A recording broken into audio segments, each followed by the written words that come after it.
This video is sponsored by PotownStore.com, the best place to get yourself some TCG code cards. They are compatible with TCG Live, and you can of course get everything on the website for 5% off using the coupon code ZapDosTCG. This video is also sponsored by CARDMARKET.com. This is a European platform where you're able to buy and sell cards to people all across Europe. I personally use it every single day, and you can do it as well. And you can use the referral name ZapDosTCG to help support the channel. This video is also sponsored by PLAYMAT.com. This is a platform where you're able to, of course, create your own custom playmat. They have, of course, capabilities to ship worldwide, and you can get 10% off by clicking the link down below. So definitely check it out. Last but not least is Dragon Shield, the best brand to protect your beautiful cards. You can of course there's links down below for US and European people, and you can of course get your best quality sleeves available, as well as deck boxes and binders. Thanks so much for sticking around with the commercials. I hope you enjoyed today's upload. If you do, be sure to let me know by rocking the hell out of the like button, and let's get this video going.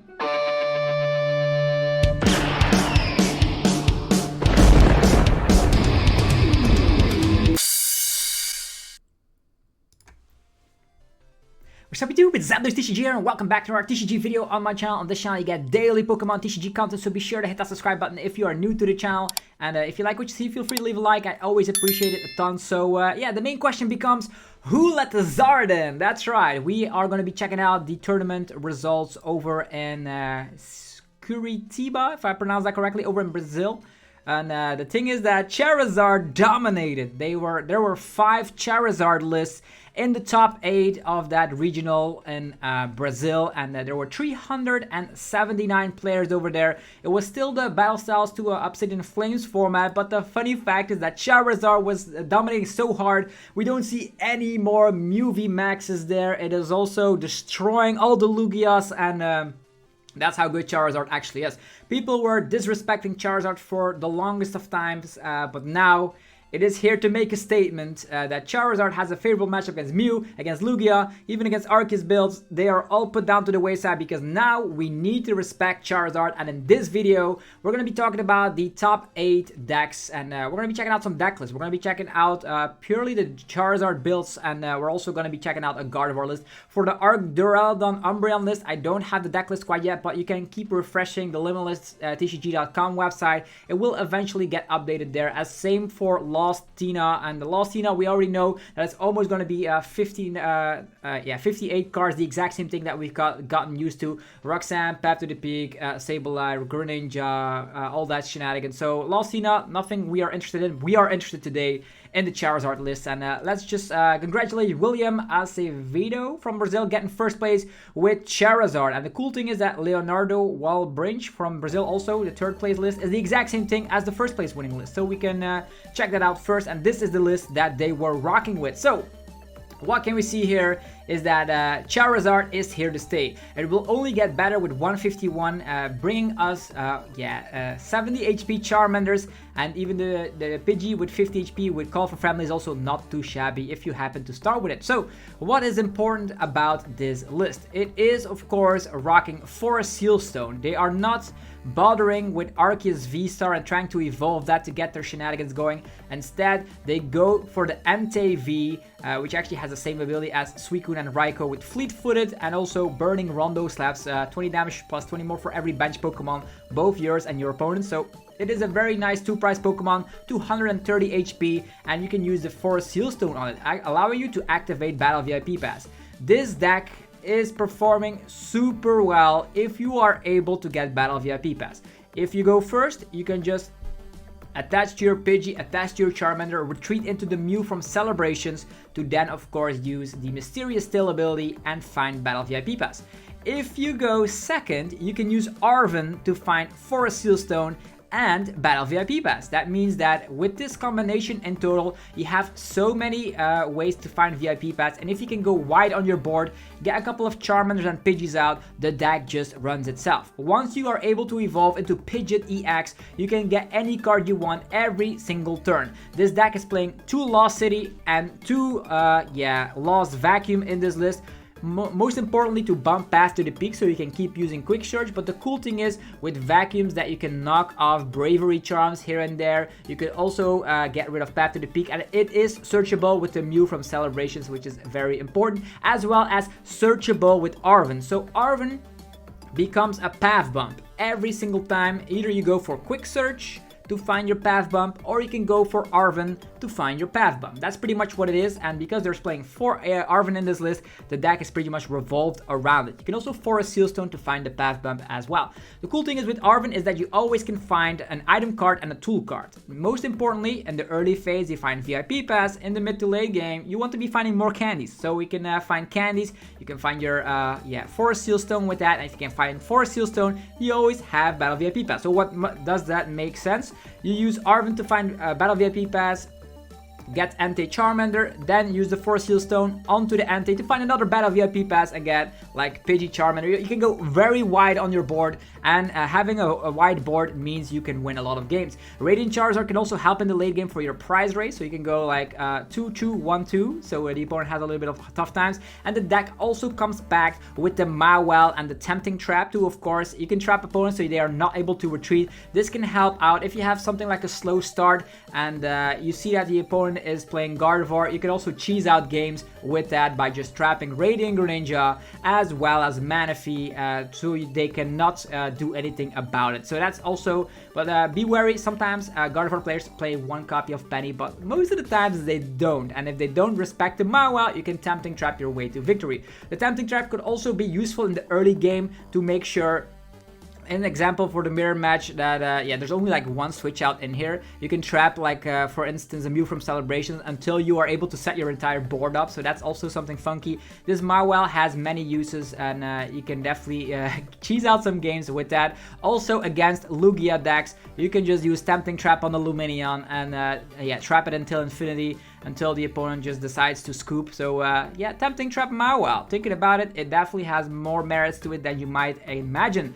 So a very consistent list because of Arven stitching it all together, and you also have a Penny of yourself to get rid of like a damaged Entei or whatever. Sometimes against Lost Box that could be a very great thing for sure, or just to get your little minion out of play once you've used it in the early phases of the game.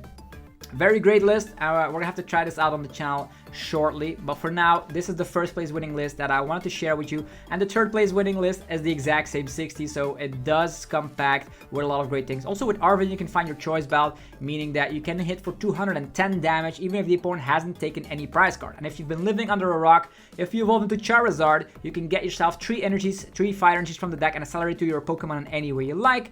And you also have a monstrous amount of hit points, 330 HP, while being able to dish out more damage for every prize card the opponent has taken. 30 additional damage plus the 180 base means that if the opponent has taken 5 prize cards, you slap 330 freaking damage with the Charizard EX, and you can even use Choice Belt as well. What does that indicate?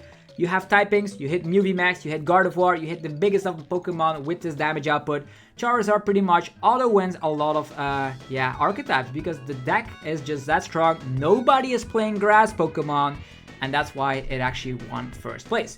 Okay. As mentioned, the third place list is the exact same.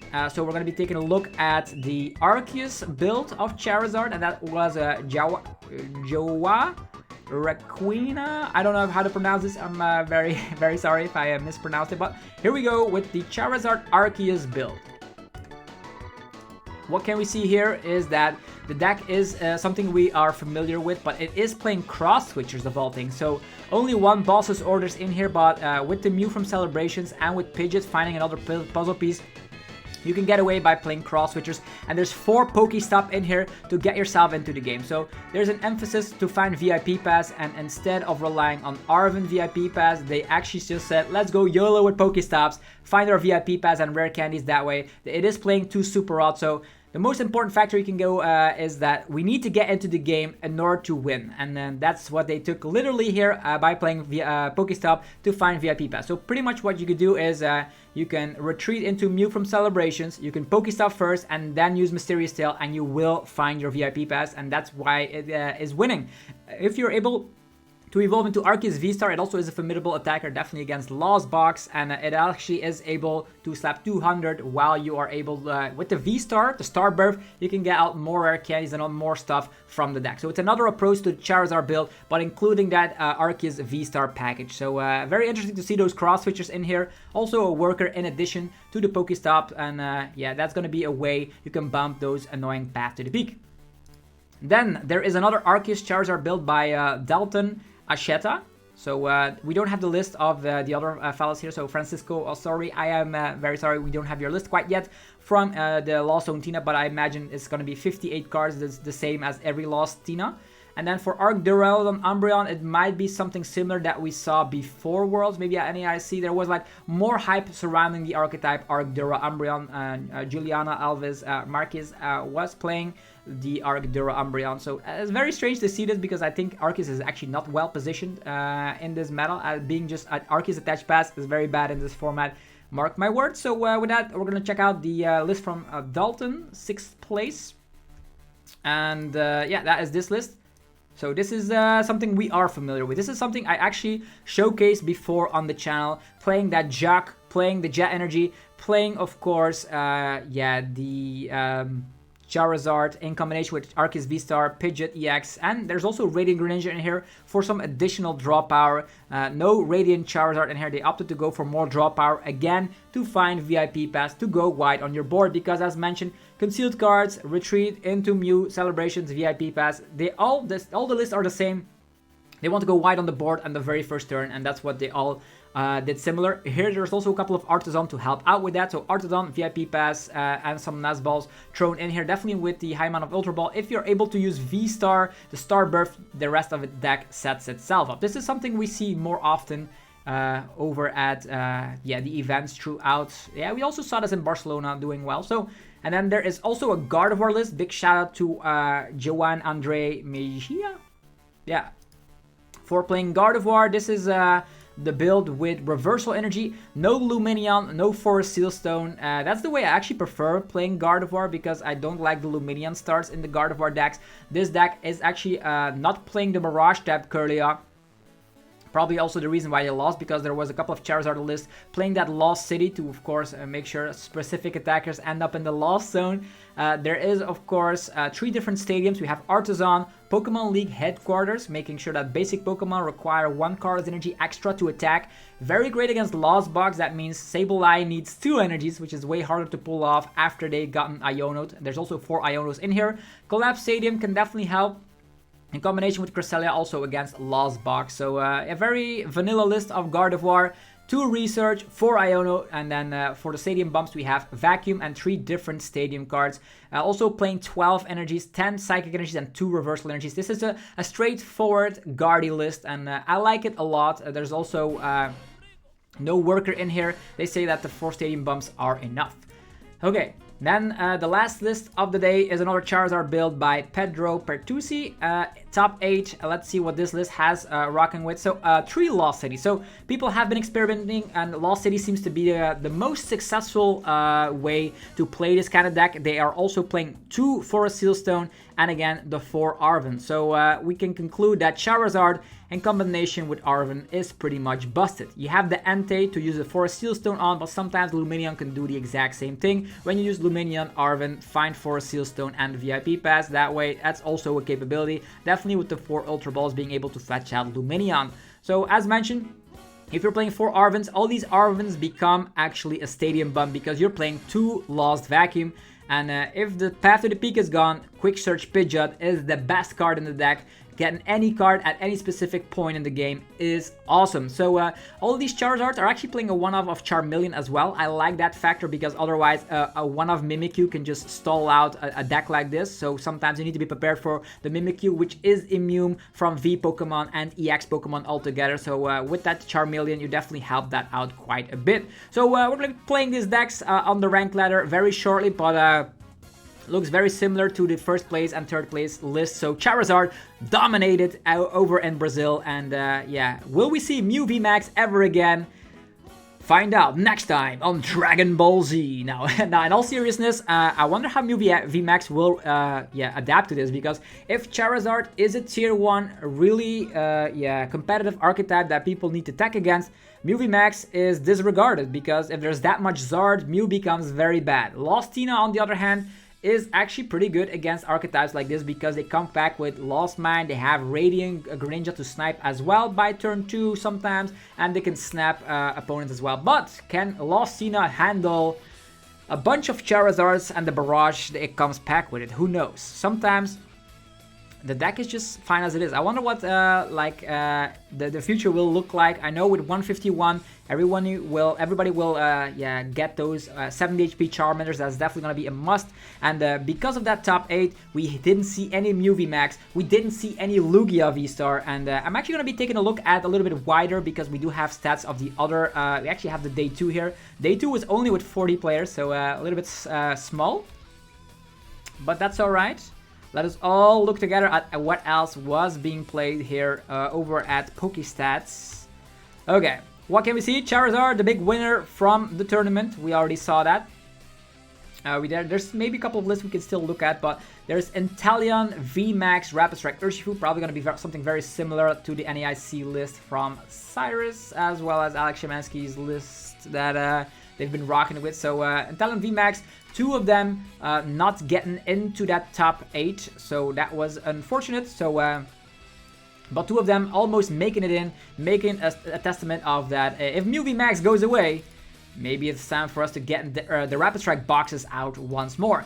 There was some more Gardevoir, Charizard, Gardevoir, Miraidon, Lugia, Mew VMAX DTE. So there was a Mew VMAX top 16, but it was a DTE build. And if we take a look at that top 16, there's so much Charizard in here. How did that even happen? Why did everybody agree that Charizard was the play for the tournament? Who knows? It is a card with a ridiculous amount of raw stats, and with 330 HP, slapping the best weakness in the game right now, hitting Gardevoir and Mew VMAX out of existence. It is definitely a statement that Charizard has a great time against Gardevoir, has a great time against Mew VMAX, has a great time against Lugia. Sometimes Lugia might be playing the one of Cobalion, but that's not enough. After testing, I think one Cobalion cannot save that matchup, and Lugia will need to play a little bit differently, I suppose. I wonder how they will fix this. They might actually play Impact Energies and maybe a Grass Single Strike Pokemon. I don't even know if there's anyone that we can think of, but yeah, if Lugia doesn't adapt, it actually dies off, in my opinion. Not that Lugia will ever die off, because it has a favorable time against a lot of other archetypes in the game. But that being said, Charizard is very popular right now. The first Turbo Lost box we see at the 18th place. So that is interesting. There's also Arc Dura Umbreon, another one. So people were disrespecting that deck, and it is actually sneaking its way back here and to a day 2 in the Brazil Regionals. So very, very cool to see Arc Dura back, but it's not going to be well positioned, mark my words. Another Charizard build, this time with Gallade in the 28th place, Lugia, Lost Box, Miraidon. Not that much variety. We don't see any Chien-pao in here. We also don't see Palkias quite yet. Yeah, the Mew VMAXs were all bullied out, except for that one DTE build. I'm going to check real quick for some other archetypes. If we take a look at like Dex, Lost Box didn't perform all that well. Gardevoir did perform well. There were a couple of Lugias. Lost Tina, where were the Lost Tinas? I have only seen currently one Lost Tina, which got all the way to second place, but still lost against Charizard regardless. Didn't see the finals, but typically Lost Tina has a favorable time against that, and yeah, that's very interesting to see. That's my current take, is that what will happen to Mew VMAX? Will the popularity of Charizard remain? And will 151 change the meta a little bit? I'm curious to hear your opinions down below in the comment section. Go wild, and yeah, if you enjoyed the video, let me know by rocking the hell out of the like button. More daily uploads are coming your way for sure, and also go check out our sponsors.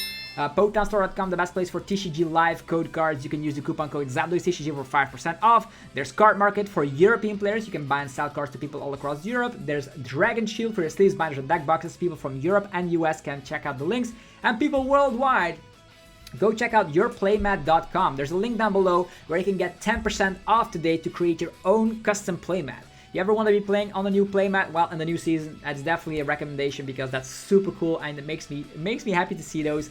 And yeah, you're gonna be a very unique player when you play on your own custom playmat. definitely check it out if you're interested. Have yourself a fantastic rest of your day, and I'll see you guys tomorrow for some more Pokemon TCG action. Probably gonna be checking out Charizard, so stick around. Peace.